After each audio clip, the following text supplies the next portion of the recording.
আপুনি একদম ভুল কথা কৈছে, এইটো সত্যৰ ওপৰত প্ৰতিষ্ঠিত নহয়।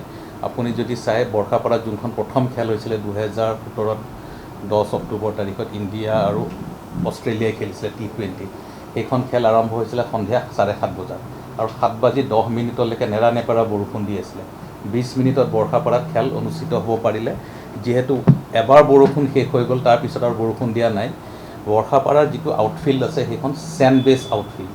চেণ্ড বেছড আউটফিল্ডৰ মতলবটো এইটোৱে হ'ল যে আজি ইডেন গাৰ্ডেনত চেণ্ড বেছ নহয়, অৰ্থাৎ বৰষুণ দিয়াৰ লগে লগে বালিৰ মাজেদি পানীটো গৈ তলত যিটো তেওঁলোকৰ ডিষ্ট্ৰিবিউশ্যন ছিষ্টেম আছে, পানীখিনি লগালগ শুকাই যায়। সেইটো কাৰণে বৰ্ষাপাৰাখন খুব উপযুক্ত খেলপথাৰ, য'ত বৰষুণ দিলেও বৰষুণ খেলৰ সময়ত দি থাকিব নালাগে। এটাই কথা আপোনালোকে মন কৰিব যে যিখন জানুৱাৰী 5 তাৰিখ 2020 চনত ইণ্ডিয়া শ্ৰীলংকাৰ খেল হৈছিলে, সেইখন গোটেই দিনটো বৰষুণ হৈ আছিলে।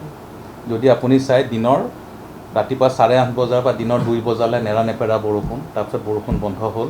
6:30 বজাত টছ হ'ল, 7 বজাত ঠিক খেল আৰম্ভ হোৱাৰ সময়ত বৰষুণ দিলে, 7:40 বৰষুণ দিলে, 10 মিনিট বন্ধ হ'ল, আকৌ 7:50 পৰা বৰষুণ দিছিলে।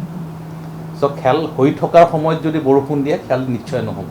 কিন্তু খেল যদি আৰম্ভ হোৱাৰ আধা ঘণ্টাটোৰ আগতেও যদি শেষ হৈ যায়, তাৰপিছত কিন্তু খেল হ'ব। আৰু বৰ্ষাপাৰাৰ যিটো ইনফ্ৰাষ্ট্ৰাকচাৰ আছে, নট অনলি দ্য গ্ৰাউণ্ড আউটফিল্ডখনেই নহয়, তাৰ লগত যিখিনি কাভাৰেজ ছিষ্টেম আছে, আমাৰ তাতে দুখন আমি USA পৰা কাভাৰ আনি থোৱা আছে, আজি 3 বছৰৰ পৰা আছে। সেইকেইখন কাভাৰে গোটেই ফিল্ডখন কাভাৰ কৰি দিয়ে আৰু একদম লাইট ৱেইট।